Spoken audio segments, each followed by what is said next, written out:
Today, we are watching a video by Allen Parr and former atheist detective Jim Wallace. I have no idea what being an atheist has to do with a detective, but apparently he was one. This video is called Why Atheists Win Debates Against Christians, so let's check it out and see what they have to say. What's up, y'all? So a little while back, I had the privilege to sit down with my friend Jim Wallace, or better known as J. Warner Wallace. And if you're not familiar with him, he has an amazing testimony of how God brought him to the faith. Jim used to be an atheist. He used to be one of the world's most sought after cold case detectives until the Lord allowed him to use his detective skills, the same detective skills that he would use to solve a cold case or a nobody homicide. And he put those same detective skills to use to try to prove.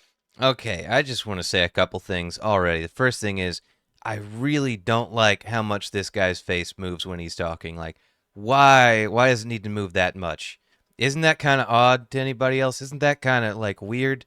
And I don't think this is like, I don't think I'm picking on somebody just for how they talk. I mean, he's doing this on purpose, right? But like, why? The second thing is, so this atheist detective, this fantastic detective who just happened to be an atheist, he was really great, really good. And then one day, Jesus touched him and allowed him to become a soldier for Christ, or a detective for Christ, as it were. And he got to stop doing those cold cases, which apparently he was like really good at. So he stopped doing those to spread the good news. Tell me, does anybody else feel safer now that we have a detective of cold cases off the streets working for the Lord instead? Because boy, I feel so much safer now. Jesus Christ. Whether or not Christianity and the Bible and the resurrection of Jesus Christ was really an actual historical event. And these things that he did actually led him to believe that Jesus was the one true God, and he came out of atheism, and now he is using his faith. He's using He came out of atheism like it's an addiction or something. Yeah, I used to inject 2 whole atheoses every single day until I went to rehab and they brought me out of atheism. Yeah. his skills, and he's using his testimony to reach people all over the world. So this is a short clip from a longer interview that I had with him. And in this clip, he talks about the importance of why every Christian needs to know what we believe and why we believe it. So check it out. Oh, God. Another thing I want to say before we begin officially here is that these kinds of stories are a dime a dozen. There are so many people out there who claim to have been like expert detectives or amazing journalists or fantastic lawyers. We've got the case for Christ and stuff like that. We've got cold case, blah, blah, blah. We got so many of these of like, these people always think very highly of themselves. They never just say, well, I was a mediocre detective and that led me to the Lord. No, it's always, I was the greatest ever of all time. And that right there is why I went to Jesus, because I'm so good. You just take note of that. It's always the same story. These people have huge, massive, enormous egos. This is definitely something that's a passion point for me. It's a pain point for me. And even when I speak to people who, used to be atheists and now they're Christian, they would often say that they've had conversations with Christians and they're just not able to clearly defend what they believe and why they believe, just trust it by faith, or just, this is what I've always been taught. Let's just say somebody out there, they're watching and they're like, hey.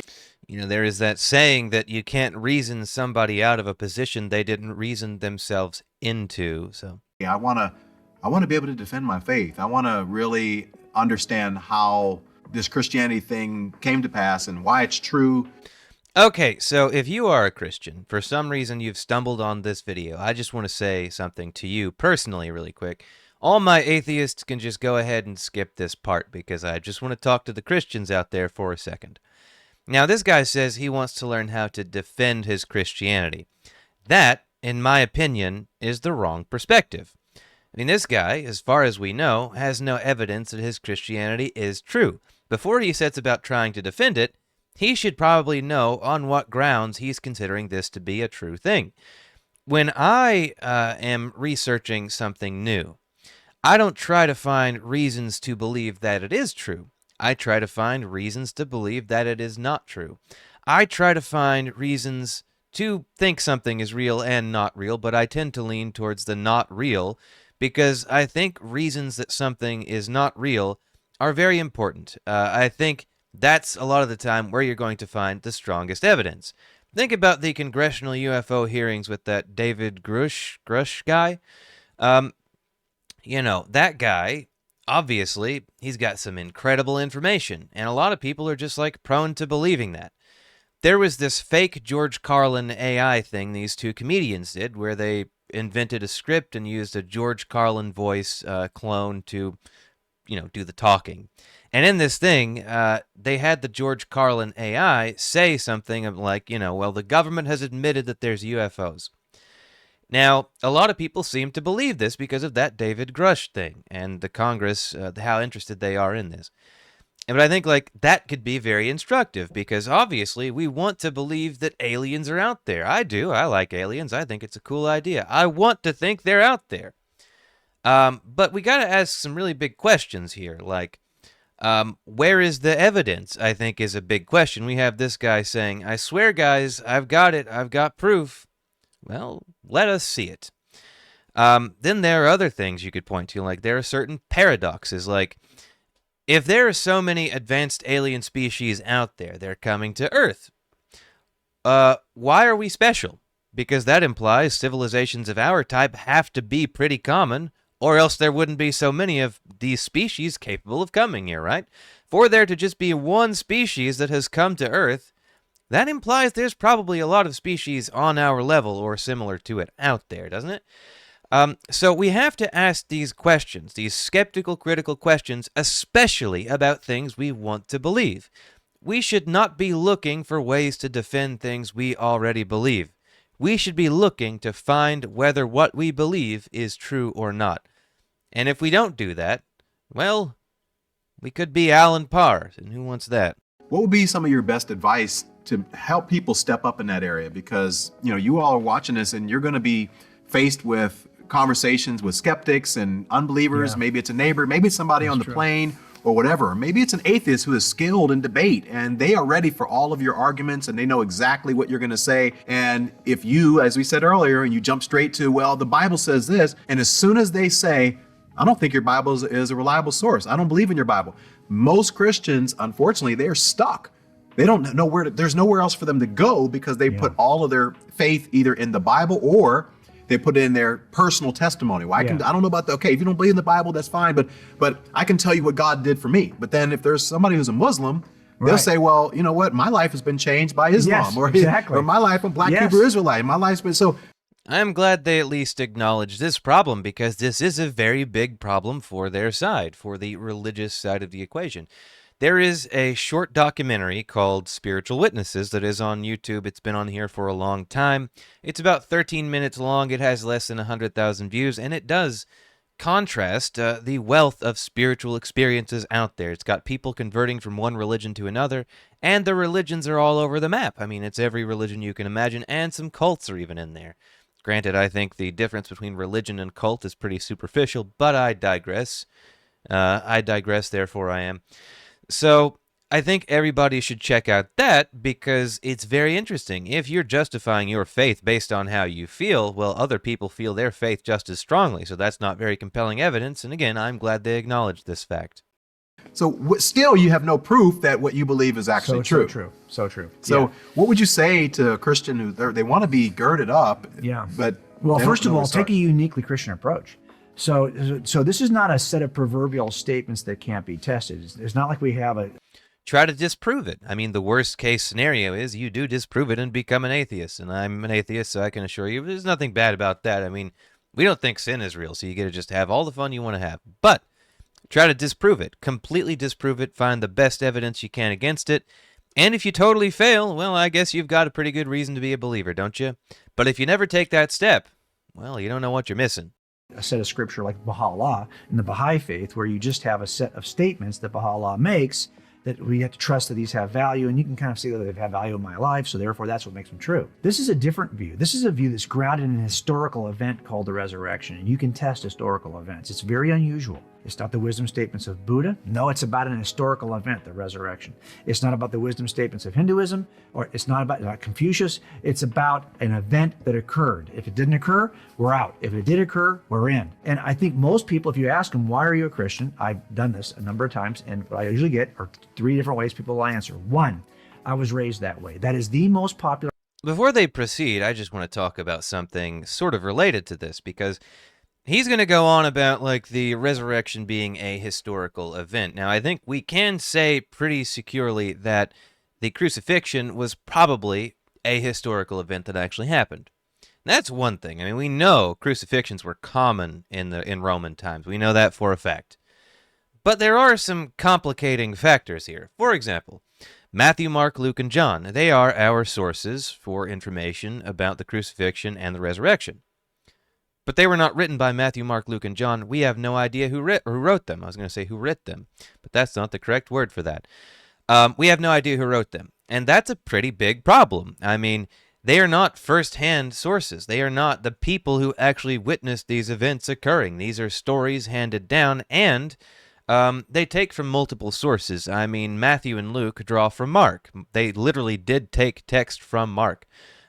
There is what's called the Q source. The Q source would have been a collection of sayings of Jesus that has long since been lost, but made its way into Matthew, Luke, and I think Mark also, but I may be mistaken, so you may want to check that out. That's the Q source.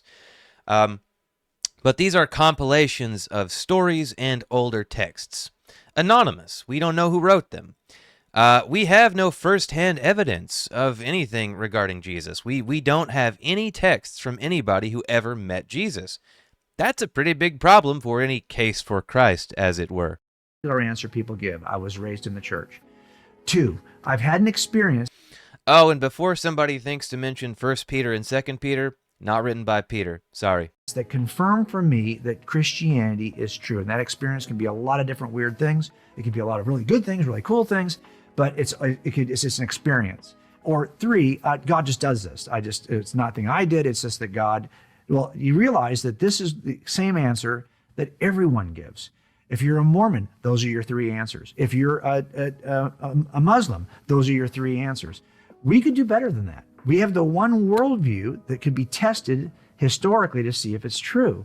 And this is how the first century apostles did this. Who makes it the list on apostles who are sharing that? It's the eyewitnesses. When Judas is taken out of the group, who replaces Judas? Well, they're in the upper room, Acts 1. We need somebody. Hey, here's a little fun fact for you. At one point, Jesus is sitting with the 12, including Judas, and he tells them that they who are sitting before him will become the 12 kings, or is it judges? 12 judges of the 12 tribes of Israel when the Son of Man comes. The Son of Man being a cosmic judge that, as far as we can tell, Jesus did not think he was. Christians, of course, do think that now. But that right there, why didn't Jesus know Judas wouldn't be one of the judges? I mean, Judas was going to betray him, and as far as we can tell, most Christians think that Judas went to hell. I mean, like, I don't know inside and out every Christian theology out there, but as far as I can tell, at least, pretty much every Christian theology says Judas goes to hell when he dies. He does not go to heaven. And even if he does, well, I don't know if he becomes one of the judges or rulers of the 12 tribes. But key point here is, Jesus did not seem to know Judas was going to betray him in this story. I think that's very interesting. It's just a little side note, but very interesting one nevertheless. Somebody who's seen Jesus from the baptism to the resurrection. Why? Eyewitness. You need an eyewitness. Matthias counts, you're in. You'll take Judas's spot. Why do we need an eyewitness? Because here's how we're going to share the gospel. We're going to show people that the Old Testament predicted this, and then we're going to talk about how we saw it with our own eyes. That's called direct evidence. That is an entirely evidential way of sharing the gospel. And again, we don't even know that this story is true because Matthew, Mark, Luke, and John are, in fact, not written by Matthew, Mark, Luke, and John, or anybody that was there. Nobody who knew Jesus wrote anything, as far as we can tell, about him. That's a problem. And show me where on the pages of the New Testament you'll ever have somebody telling you their transformation story. Even when Paul talks about meeting, it's about his observations of the resurrected Christ. Right. So It's about a visionary experience when you're talking about the Apostle Paul, isn't it? Like, I don't think Paul is claiming to have met the same resurrected Jesus that the 12 would have met. I mean, the 12 met him in like a bodily form, whereas Paul, that was a vision, wasn't it? I mean, now, Paul may have perceived it differently, but it does seem like a visionary experience, does it not? So we've now taken the idea of testimony. Yeah. And As if that's some as sort if of it's evidence just or our proof. story. Yeah. No, testimony is when an eyewitness testifies to the actions that didn't involve him. Wow. Right? And so we Yeah. need to be testifying, because you can still make an evidential case for the resurrection, even though a few of us know how to make it. But that is what testimony was in the first century. Yeah. And so this kind of an evidential. People have eyewitness testimony of a lot of weird shit. People have eyewitness testimony of Bigfoot. They have eyewitness testimony of the chupacabra, of skinwalkers, of UFOs, of alien abductions, of any number of things, okay? There is a reason why eyewitness testimony is not that, like, reliable. It's just because people make shit up. They make shit up, and sometimes they do it in big numbers. Sometimes they misperceive things in big numbers. There are such things as mass hallucinations. These things are known to occur. See, what was that event in Portugal, I believe it was, where 40,000 or so people had an apparition of the sun, where the sun just, like, turned different colors, turned the world different colors, was jumping around in the sky, all this stuff. Like 40,000 people experienced that, right? We are told to believe. But how many of us believe that? Do you believe that? I don't believe it. I mean, I believe that people had experiences. It's their interpretation of experiences that I think is up for question. Now, I think these guys, too, I don't know if these guys are, I think these guys are evangelicals, right? This guy, I don't know what he is. He could be a Catholic for all I know. But do these guys likely accept that whole 40,000 people seeing the apparition in the sky thing? Well, no, probably not. Because we don't regard eyewitness testimony as being particularly useful. Another case I could use that I use frequently. Muhammad is claimed to have split the moon in half. People claim to have witnessed this. Do we believe that Muhammad split the moon in half? Well, no. The three of us don't anyway. I hope you don't either. But, you know, there were testimonies of that happening from people who claimed to have seen it, right? Joseph Smith. Joseph Smith had these golden plates he found in the wilderness. There were, 18 witnesses altogether who claimed to have felt or seen the tablets? Do we believe that Mormonism is true? Well, no, because eyewitness testimony is very unreliable. Approach to our faith. Why does it matter? Okay, well, look, it may not matter for some of the people who are watching, because you might think, you know what, I'm already a Christian and I'm good. I don't need to have. Do you have kids? If you have kids, if you're my age and you have kids, there's a good chance your kids are not in the faith. That means statistically, if you're. Do I have kids? Is that what he's asked? Did he seriously just ask if I have kids? No, bro, I don't. I may at some point, but not currently. In fact, I guess you could say, in a sense, I am the kids, because I'm like 30-something, and look like I'm like, I guess, 20, I guess? That's what people say, I'm just saying. I guess I am the kids. I am the atheist child, but they always want to, like, imply that, like, people like me are atheists because we were brainwashed in school or whatever. But no, some of us are actually just, like, born that way. I mean, I am a born natural atheist, and have been all of my life. I never believed this stuff. When I was told God this, Jesus that, heaven, hell, blah, blah, that doesn't sound right. Told about evolution and the Big Bang years later, I was like, now that sounds correct. And, you know, I think there's a lot of reasons why people are losing their religion. But this guy, of course, you know, they always have to make it. I don't know if he's going to do this, in fairness. I don't know if he's going to do this. I just know that I normally hear this argument a lot that, like, it's the schools, it's the colleges, they're taking Jesus away from us. I don't know if he's going to do that, but I just thought I'd preempt it if he is. You're a Christian who raised your kids in the church, there's a really good chance that you're watching this right now and your kids are no longer believers. And they needed to know at some point whether this was true, not just true for you, but true objectively. Is it true? Okay, so I guess he didn't go the direction I thought he was going to go, but hey, it was worth clarifying anyway, right? For everyone. They needed to know that. And the temptation always at that point is to say, you know, I got a book I'm going to give you. J. Warner Wallace has written these books. We'll give you one of his. No, it's about, they want you That's right. to tell them if it's true and to be able to make that case. Not from me. They don't know. Bro, my mom believes in every conspiracy under the sun. The woman has never found a conspiracy she doesn't like, unless it's about like Donald Trump being bad or Christianity being not true. Those conspiracies, anything that like messes with her inherent biases, she doesn't touch. But everything else, every other conspiracy under the sun, she's totally into. Anything that makes the Democrats look bad, anything that makes her enemies look bad. Total conspiracy theorist. You know, let's say that alone makes me less likely to believe like almost anything she is going to say. And I'm not alone in this boat. She is like, she's I don't want to say her age. She's a senior citizen at this point. But like, you know, this is not an uncommon position to be in.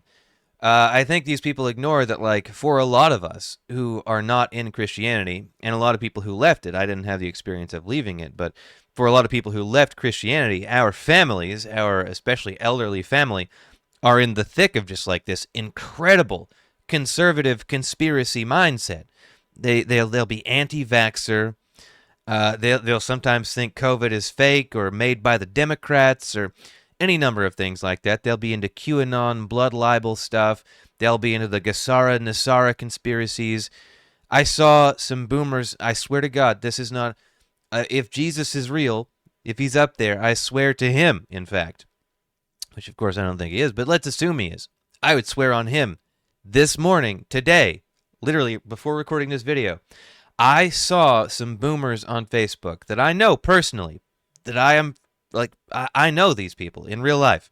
I saw them posting an image where they claim that America is actually the historic territory of Israel, Babylon, Assyria, Egypt, so on, and Mesopotamia, so on and so forth. They're not joking. They're serious. I will cut that image in here if I can remember the exact timestamp. I'm at, wow, 22 minutes in. Okay. I will cut that image in here before I go on to the next little bit here. Just so you know, they're serious about this. So why would we believe what these people are saying? It doesn't matter if they come to us with the best possible evidence if they're saying weird shit like that all the time. Tell me. They want you to be able to make that case. And that's the power of it. It's relationship and information together. That's what changes everything. I can give you the information, but I don't have the relationship. You have the relationship. That guy's eyes are like really, really close together, aren't they? But you don't have the information right now. Put the information with the relationship and you'll change everything, even in the lives of your own kids. So if that's the only reason why. Yeah, like, you'll make us not like you by just, like, never stopping talking about conspiracies and shit. Like, I mean, how many times can I hear Michelle Obama is a man before I just, like, want to stop talking to you entirely? Thankfully, my mom doesn't do that one, but I have known people who have, and it does not exactly make me want to speak to them if they're like, you mean Michael Obama, am I right, my guy? Even if I didn't care about transphobia as such, I would still think that was enormously disrespectful to the woman. Why you do it, that would be a good enough reason. Because I am concerned about the future. And guess what? The future doesn't involve 60-year-old guys. The future involves... Or a Christian majority country, if we have our way, and I think we will. The next generation. It's Gen Z, whether they're going to become Christians or not. And I'll say one last thing. No, it's Gen Alpha at this point. That should be your target audience because I think Gen Z is gone. I don't think you're getting them back anytime soon, my guy. About this. We're recording this right now, one of my favorite states of all, because my dad was raised about 2 hours from here. Florida? It's got to be Florida, right? And I grew up in this Dallas area. And I was close, Texas. we were huge Cowboy fans. And here I am in Los Angeles, and I still followed the Cowboys. And I can tell you how Mike McCarthy got here as coach. And I remember when you're watching this, he may not be the coach anymore. Who knows? But I can tell you the whole history of coaches leading up to where we are right now. Tell me the whole history of what exactly your argument is for the truth of Christianity, because that's why I'm here, and you have yet to even touch on it. So this guy, if he can't even like try to convince us who may be watching this video that his take is true, I don't think you're going to find much of any interest in his book. This isn't how you sell a book about proving Jesus. This isn't how you do it, my guy. And I can tell you the running backs have been. And I went to school at UCLA when Allen Parr over there like, what is going on? How did we get into this? Troy Aikman was there. So I'll just tell you that I'm a huge fan. And I can make a really good case for why they're going to win this year in playoffs or whether they're not. Probably a lot of you can too. There's something that you are already able to make a case about. And it's probably not Christianity. It's probably something else you're geeked out about. I look at my phone. My phone has got half the podcasts are theology, half the podcasts are sports. And my wife will often... Grandpa, what are you talking about? What does this have to do with anything? Allen Parr over here like, yeah, this has gone too far. Allen, say something. Get Grandpa off this subject, please. We're not here for this. This is not sports ball hour. Often say to me, why do you know so much about that? And I think that's really convicting. I don't know why I know so much about it. It's like your headspace is not infinitely open. Yeah, I'm going to push something out in order to put that in. Here's all I'm suggesting to anyone is that, hey, you just need to reprioritize the stuff that you are already willing to clutter up your head with. And for I think that was his case. I think the case he made earlier was the entirety of his case, unless he's about to hit us with something new. I think the entirety of his case comes down to, well, the Gospels say it happened, and those were first-hand reports. But they weren't. They're not first-hand reports. But let's. It's not going to kill us to let him have his say the rest of the way, is it, fellas? And gals and non-binary pals, let's keep going. a lot of us, it's something. That's good advice. Right? I mean, we do a better job of raising up the next generation of sports fans than we do the next generation of Christians. Yeah. Well, why? Because they see what we're excited about. Yeah. So it's time for us to get excited about the things that really matter. Yeah. No, that's Well, y'all are pretty excited about Donald Trump, and that doesn't seem to be making a difference with us, does it?